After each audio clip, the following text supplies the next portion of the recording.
Ontario colleges face $1.7 billion loss amid Canada's immigration restrictions. Welcome back to Canada Chronicles, where we break down the latest developments shaping Canada's policies, economy, and the lives of millions. In today's episode, we're diving into a critical issue that's shaking the very foundation of Ontario's education system, a projected $1.7 billion revenue loss due to new restrictions on international students. If you're curious about how these immigration changes are affecting not just schools but entire communities, impacting jobs, housing, and more, then stick around. We'll explore why these policies were introduced, what they mean for students and colleges, and most importantly, how these institutions are scrambling to adjust to this massive financial hit. And here's where it gets even more urgent. Later in the video, we'll discuss a lesser-known but equally important issue: Canada's new spousal work permit restrictions. These changes are leaving many international student families with fewer options, adding an unexpected layer of financial pressure. Trust me, you'll want to hear the full story on that. Before we dive in, make sure to hit that subscribe button and turn on notifications so you never miss an update on how these changes could affect you or your community. Let's get started. Over the past decade, international students have become a critical component of Ontario's higher education system. In 2023, international students made up nearly 40% of enrollments in many Ontario colleges. These students contribute significantly to the local economy, boosting not just the education sector but also housing, transportation, and retail industries. For many colleges, international student tuition fees account for a substantial portion of their total revenue, and the reduction of these students is not just a college issue, it's an economic concern that impacts entire communities. However, recent immigration policy changes in Canada, specifically targeting international students, are sending shockwaves through the education sector. The federal government has introduced new caps on study permits as part of an effort to control temporary resident levels. These restrictions, along with changes to postgraduation work permits, have the potential to drastically reduce the number of international students entering the country, particularly in Ontario, where colleges are bracing for a $1.7 billion revenue loss over the next 2 years. What's driving the revenue loss? Canada's latest immigration strategy is focused on reducing the overall volume of temporary residents, including international students.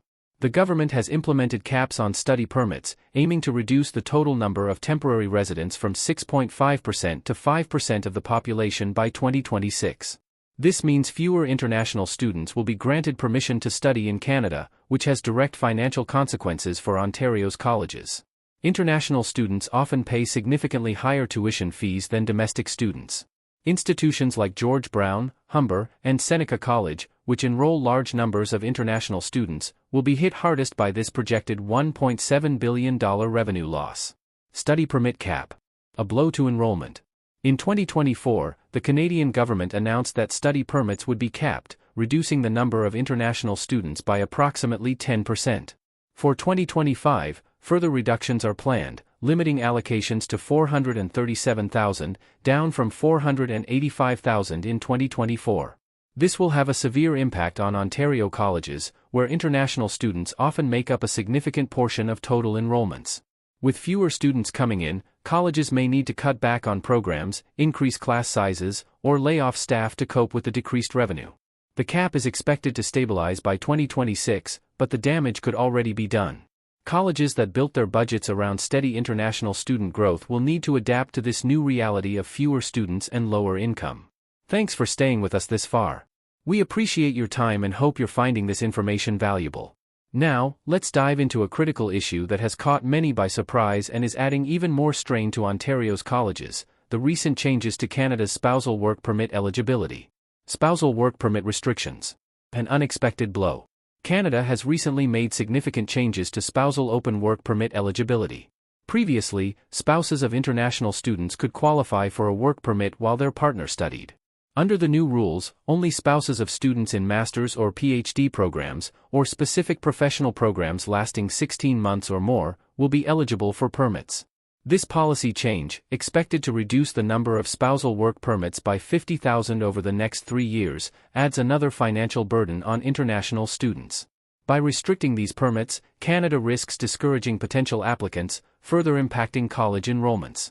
Ontario colleges, which rely on international students and their families, may see an additional financial hit due to this policy shift. Spouses of students often contribute to local economies by working in sectors like retail and healthcare, so the loss of this workforce will likely be felt across various industries. Post-graduation work permit changes. A further hit. The changes to study permits are not the only challenge facing international students and Ontario colleges.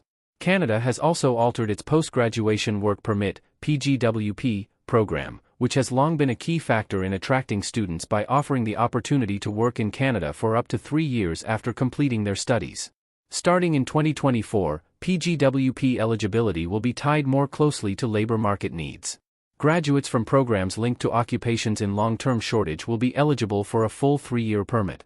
This shift disproportionately affects colleges, as many of their programs are in fields that the government does not consider high demand. This could discourage many students from choosing Canada as a destination for education, further exacerbating the financial strain on Ontario's colleges. The financial toll. What $1.7 billion means. Beyond tuition losses, this $1.7 billion estimate includes secondary economic effects. International students contribute not only through their tuition but also through housing, groceries, transportation, and entertainment spending. When fewer international students come to study, these sectors also take a hit. International students in Ontario pay 3 to 4 times more in tuition than domestic students, with some colleges relying on them for 60% or more of their total revenue. Smaller colleges, particularly in rural areas, will be hit hardest, as they depend on international students for revenue, diversity, and global perspectives in the classroom. Housing and community impact. International students also play a crucial role in local housing markets, particularly in cities like Toronto, Ottawa, and Hamilton. With fewer students coming in, demand for rental properties may drop, leading to potential rent decreases in some areas. However, this could also alleviate housing pressure in cities with ongoing crises. Small businesses, especially those near college campuses, will feel the effects too. Cafes, restaurants, and retail stores that rely on student traffic may see reduced business, leading to potential closures or layoffs. The economic impact extends far beyond the colleges themselves. Policy behind the numbers. The immigration cap explained. Canada's immigration cap, introduced in 2024, is designed to reduce the number of temporary residents, including international students. This policy is part of a broader immigration reform aimed at managing housing shortages and public service strain. However, this cap, combined with other policy changes, risks undermining Canada's reputation as a global education hub. While the government's goal is to alleviate pressure on public resources, these measures could affect not only college finances but also Canada's standing in the international education market. Potential solutions. What can be done? Ontario's colleges are exploring alternative revenue streams to make up for the shortfall in international students. Some are expanding online programs, targeting students who can't physically attend. Others are developing partnerships with foreign institutions to offer exchange programs or dual degrees.